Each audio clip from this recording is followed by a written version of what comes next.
Alright guys, today got a really cool video paired up with the Motostore and aux beam lighting to bring you guys the video you guys have all been waiting for. I get so many messages asking me how I install my lights, so today I'm going to show you exactly how I do it.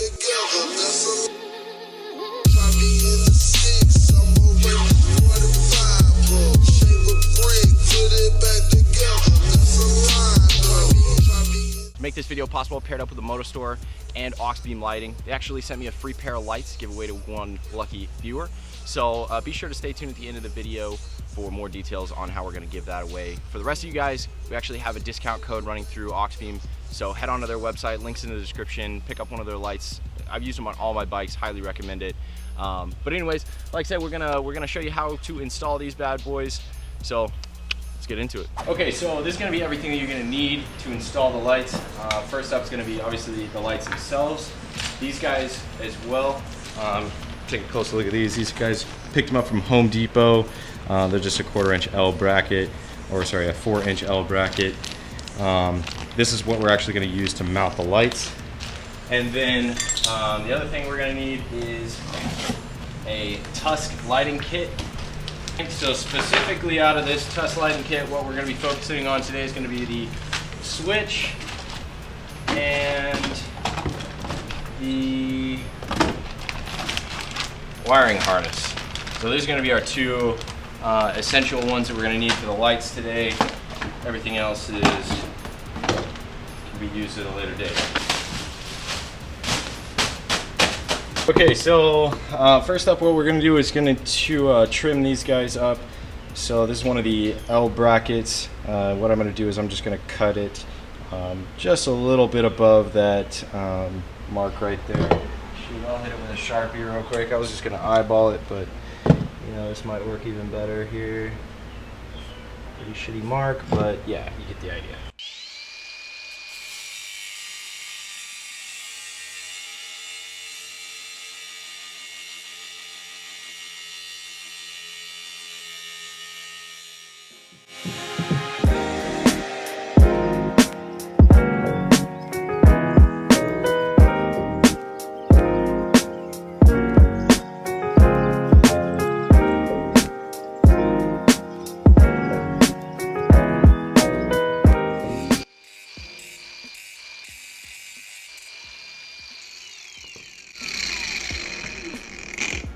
Alrighty, cool. Not bad, and I'll hit that with a flap wheel here in just a minute to curve up the edges, make it all pretty. Okay, so next step, now that we've got the L bracket shortened, I'm just going to widen out these holes. That's what she said. They match the same diameter as the bolt. In this case, I'm going to use a 5/16 drill bit and just widen these guys out a little bit.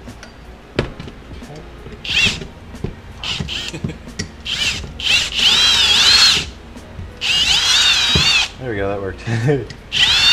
Obviously, if you have a vise, you might be in a better position than I am here.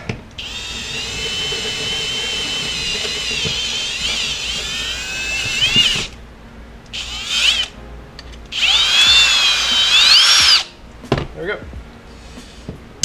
All right, so now these guys fit nice and smoothly through there. Okay, so on the bike, we're gonna pull this foam guard off because this is where we want to be. So grab my tin.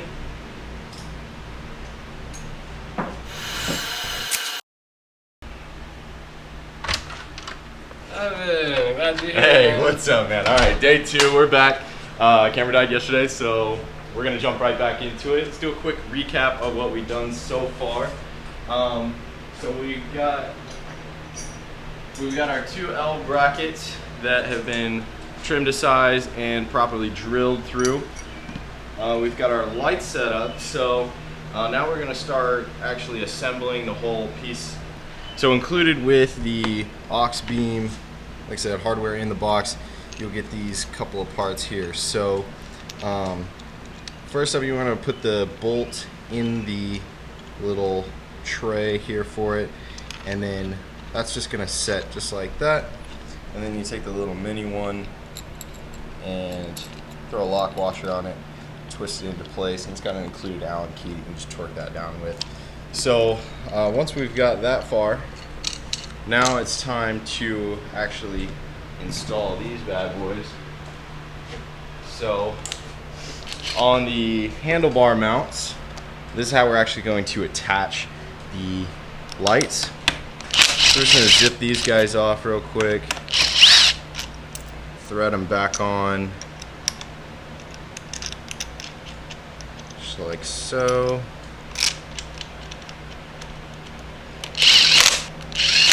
Alright, so now you can kind of see how all of this is going to come together.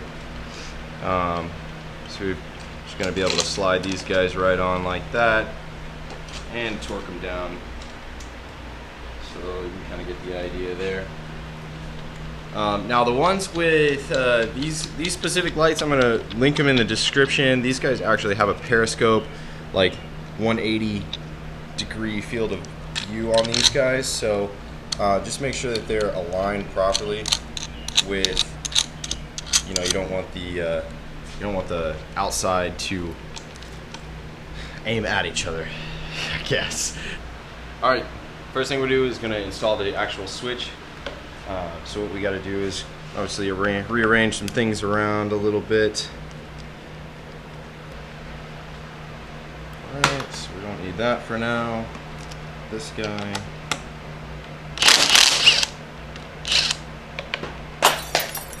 Oi!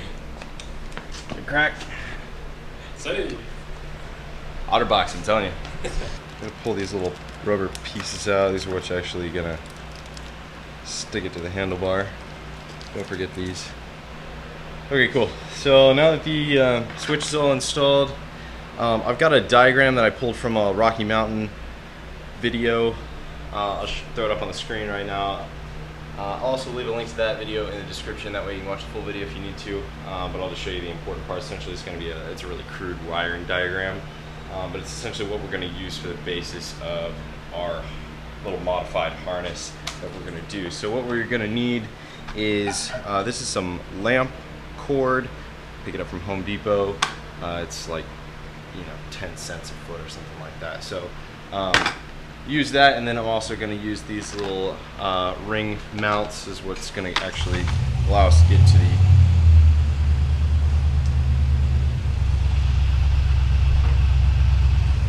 douche. Well, we're just going to split it down the middle a little bit just so we can get enough separation.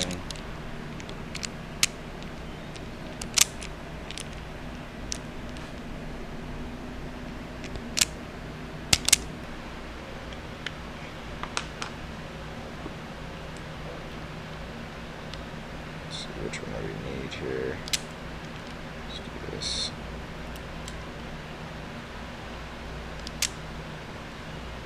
Okay.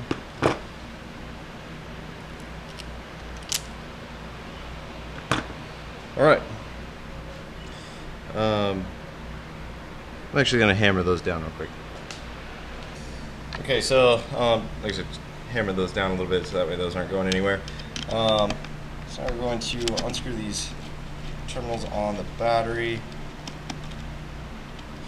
I'm actually only going to install one of them right now, so that way we don't have a hot battery until we're completely ready for it. I'm going to go ahead and remove this plastic so that we can go underneath and make sure.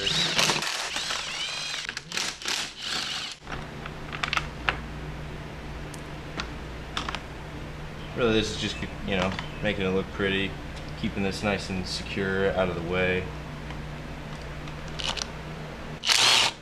There we go. Alright, just gonna zip off this number plate real quick.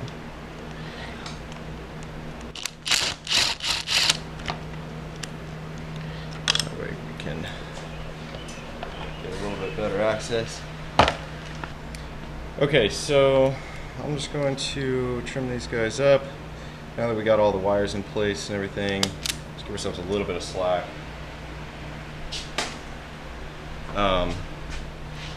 And I'll split these bad boys.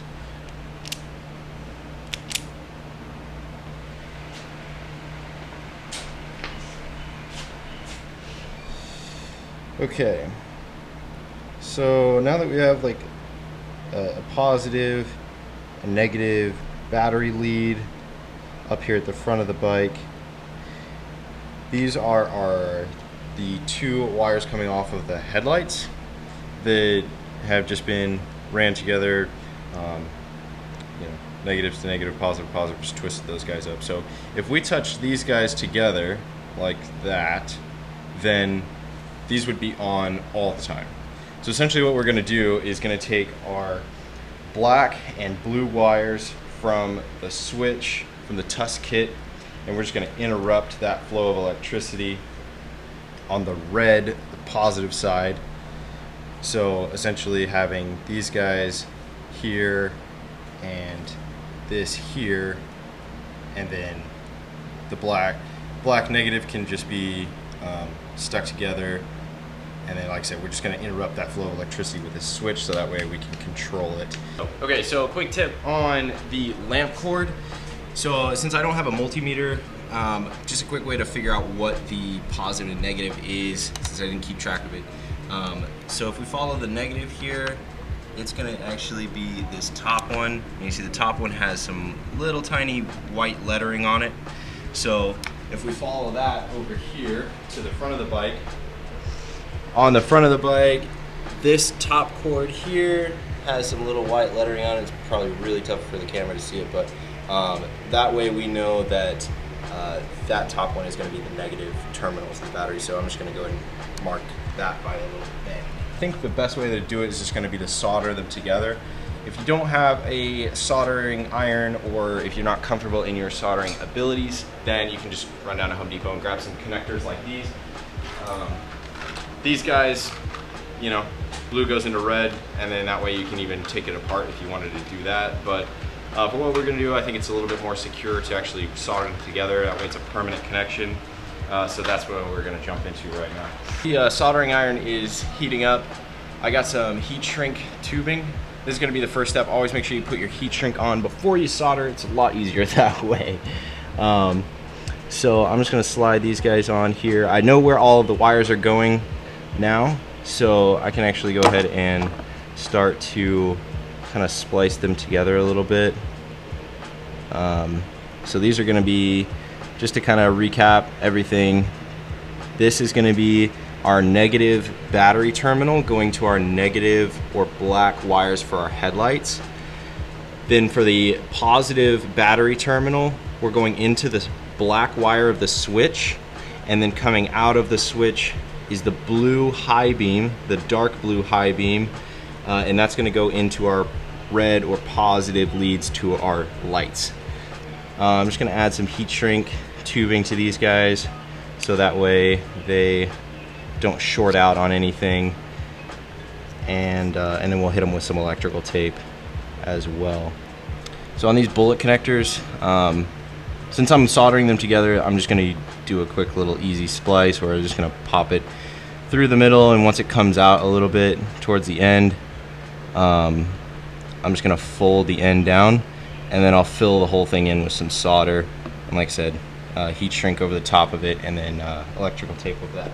Okay, so now that everything's kind of been placed together, before we actually do the full solder, I just want to test out the lights and make sure that everything works. So I'm just going to touch that to our positive terminal, and then on the switch. So we've got off, low beam, again that's not going to do anything, and high beam, which is going to turn both of our lights on together. Looks really nice, everything looks good there. So we can go ahead and turn that off and disconnect the battery and solder it all up. So I'm just going to show you how I solder these together. Some people think that soldering is a little daunting, which it can be, but it's really quite easy to do once you get a little bit of practice on it. So we'll start with this guy. This is the way that NASA splices their wires. So I'm going to do the same. So we'll start just by heating it up, and make sure that my iron's hot. Just want the wires to get nice and warm. And then we can slowly start to feed them in. Oh, I can't see very well.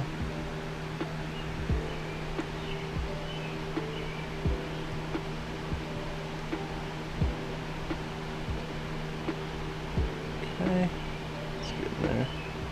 There's a lot of wires there. It's gonna take a bit of time for those to heat up. Just gonna feed them, and I'm using flux core solder, so it'll just automatically feed itself in there, getting all the nooks and crannies just like that. So there you go. You see that? Now those two wires are essentially welded together and they're not going anywhere. So now we're gonna do the same thing here, make sure we're not melting anything.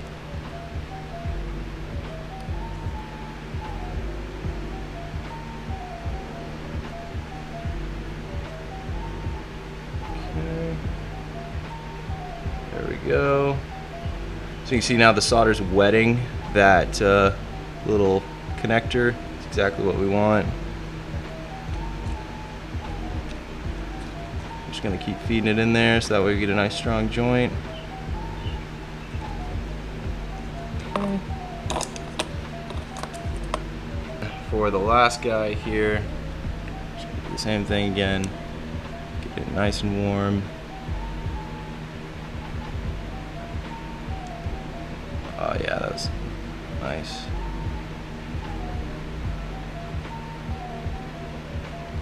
This iron is a little old.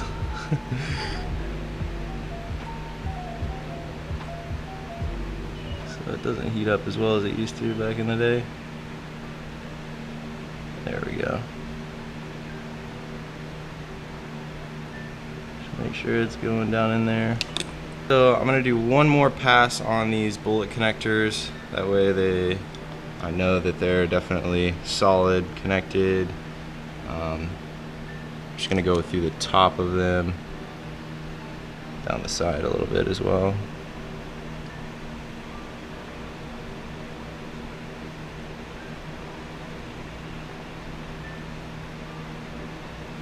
Alright, there we go. So again, what I'm looking for is that copper wire just turned silver, which means that it was tinned all the way through, so that I know that the bullet connector's been wet, and so is the wire, so that way they're all one connected joint. So let's look for the same thing on this side. Do it one more time, just make sure these guys are all. Okay, so done with the solder. Now for the heat shrink is always the fun part. Just gonna slide these guys over. I didn't have any black heat shrink, so we're just gonna have to go with white today, but just kind of touch yours, glide the iron over it, and it will slowly but surely conform to the shape of that joint, not burning yourself in the process. Alright, as for these guys, it's going to be a little bit of a tight fit. Just so it's really easy to follow here, we've got the blue coming out of the switch, going into the red for the headlights. Both of those wires are just tied together for both lights. Then both lights tied together for the black goes to the negative leads for the battery. Positive lead goes into the black wire coming off of your switch. So that way, whenever both things get connected, they both turn on whenever you hit the high beam switch and turn off otherwise. So I'm gonna tape these guys up so that way that they just stay nice and secure going through rain and puddles and dirt, whatever. Supermoto stuff.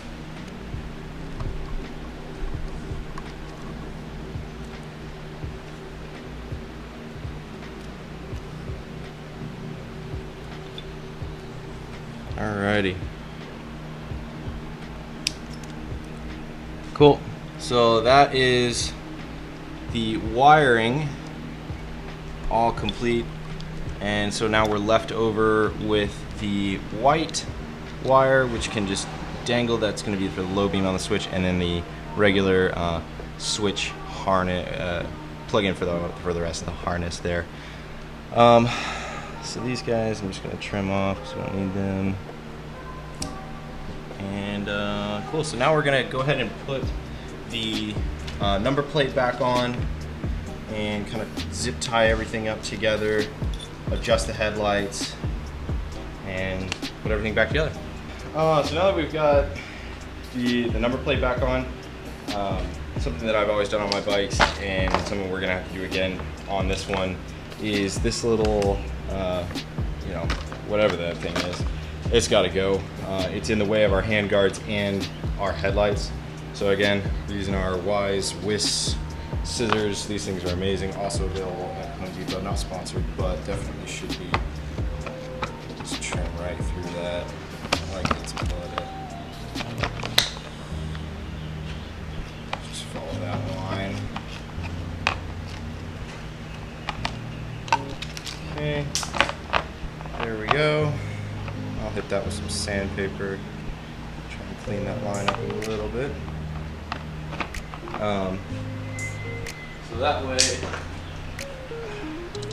So that way these guys should be able to fit a little bit better without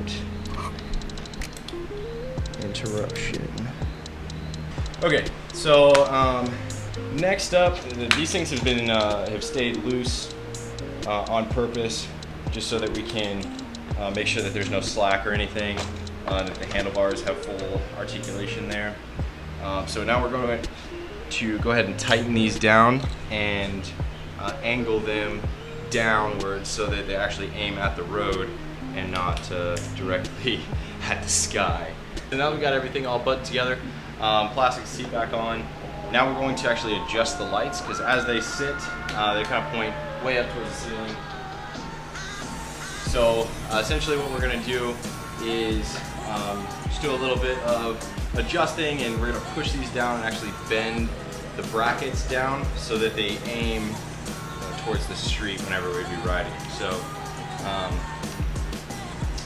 let's see, first up, I'm just going to have them on and just kind of one at a time, just kind of push it down until it hits about like that. So there we go. Pretty easy to bend, sturdy enough for our purposes. And then next up, we're going to slightly loosen them up and kind of hit them together so that way they look real seamless.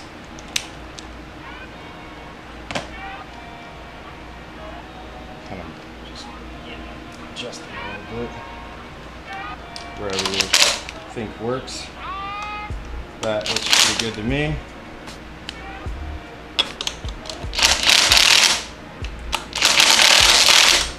Hit a little torque. Sorry, cameraman. All right, so there we go. That is going to be the final product on our new cube lights. All right, guys, thanks for watching. Hope you learned a lot. For those of you interested in the giveaway, be sure to head over to my Instagram, leave a comment on the giveaway posts, and I'll pick a random winner and send you guys a pair of these lights. Big shout out to the Moto Store. We're always hooking it up, fastest shipping in the game. Also, huge shout out to Oxbeam for sponsoring this video. Be sure to use code LifeOfBike to get 10% off on the website. Again, all those links will be in the description. If you guys have any questions, feel free to leave a comment down below or shoot me a DM on Instagram. I'd love to hear you guys' feedback. So until then, see you guys next one.